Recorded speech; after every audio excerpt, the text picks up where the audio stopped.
everyone. Today's episode is all about urban sketching, what it is and how to go about it. But first, I want to tell you about something happening next week on my Facebook group, Auntie Mouse Art Tutorials. We're going to have a spooky sketching challenge for the week running up to Halloween. Each day I will post a theme and all you have to do is post up a quick doodle of the first scary spooky thing that comes into your mind. Use any medium you like, but remember this is a sketching challenge, so we're looking for quick doodles. Any and all abilities can join in, get the kids involved if you want to. All you need to do to join is to send a request to the Facebook group admin, which is me, and I'll admit you. Then you can find out what each daily theme is and upload your entries. We're all very happy and friendly in this group, so come along and we'll all try to outspook each other.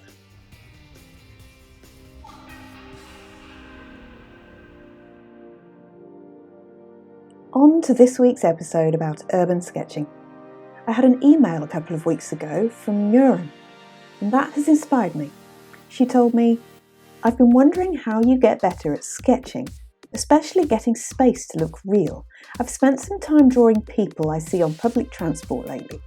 I like drawing them as they're sitting, trying to capture their posture before they move, but I feel like the way they're sitting always ends up looking flat, and I'd like to have space that seemed like actual space in my drawings." What Muren is doing here, perhaps without knowing it has a name, is urban sketching. She is taking her sketchpad out into the world and just doodling what she sees. Now, if you've been following me for a while, you'll know that I've said on multiple occasions that this is a good way to practice your skills, to just always have paper and pencil at the ready in your bag or in your jacket pocket in case you see something interesting. It's a good way to just keep your eyes keen and your creativity maintained. Urban sketching is defined as drawing what is around you when you're out and about, in a sketchbook you carry with you. What you're trying to do, besides practicing looking and improving your abilities, is catch a mood. Perhaps it's the busy city on your way home from work, the cramped feeling of the bus or the tram. Maybe you watch people drinking their coffee and chatting in the park on a Sunday morning. What you're doing is capturing the story of your day. Perhaps you have a double page in your sketchbook that you devote to each day as the creative journey. Collect ticket stubs and draw on receipts and then stick them into the book. When you look back over this, it can be a record of your daily life and also a record of your creative improvement over a short period of time. It's hard to see yourself getting better at things when they change so slowly, but if you record things on purpose, it can really inspire you and show you the potential that you have. This can also be a sketchbook of ideas for future projects. Call it collecting data if you like. You could record the same place at different times of day in different weather and then bring that into a painting. The point is to illustrate a moment in time as opposed to creating finished pieces. It isn't about realism and perfection. It's about feeling present in the moment and catching that snippet of time in a sketch, like taking a photograph, but one that's far more personal and more useful to you. It can pass the time at a bus stop or in the doctor's waiting room instead of playing on your phone. A mobile form of drawing that can distract you in a more useful way. But back to Muren's question. How can she create depth in these sorts of quick doodles? The key is to focus on what is important in the drawing. Put more detail, say, on the person in the foreground. Maybe they have stronger shading, or you draw their face but not the face of anyone else in the picture. You can also create a focal point by using the perspective lines in the background, a building or a curb, or perhaps the line of the windows on the train as they follow down the carriage. Blocking out the background with cross-hatching marks can also bring the focus to the point of the drawing you want the viewer to see. Now you have to be quick with these drawings, and that's another skill to learn. I've often had someone walk away from me when all I've drawn is a head and a torso, so their legs actually belong to the next person that comes along to sit down in the same spot.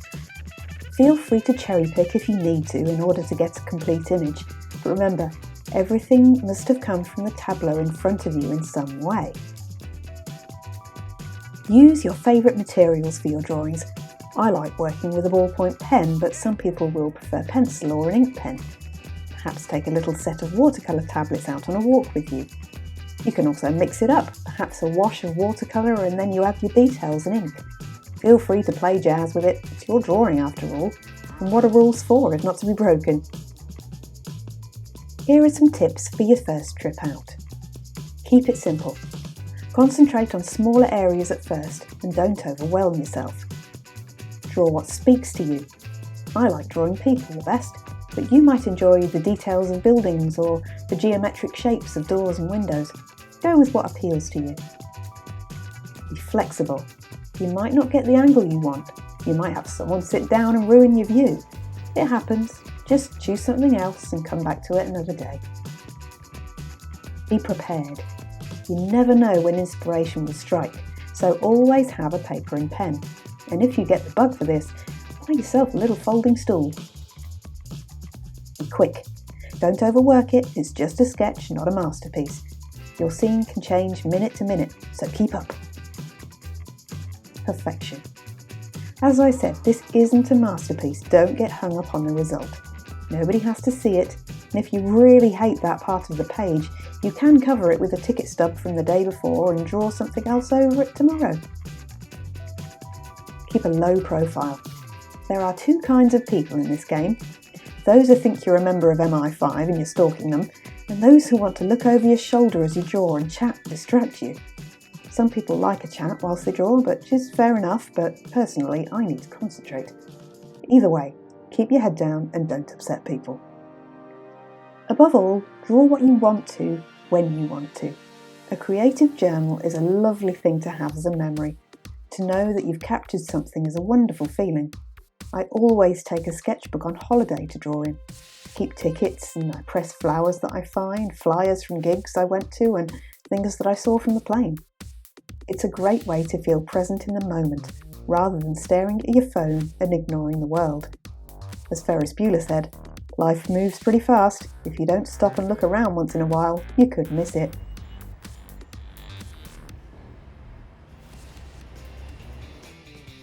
Hello again. I hope you've enjoyed this episode. Don't forget to join in with the Spooky Sketching Challenge next week. Just add your drawings to the Artie Mouse Art Tutorials page. You can also find me on Instagram at ArtieMouse76 and email me about your art frustrations on the link below this video. Have a scary Halloween and I'll see you soon.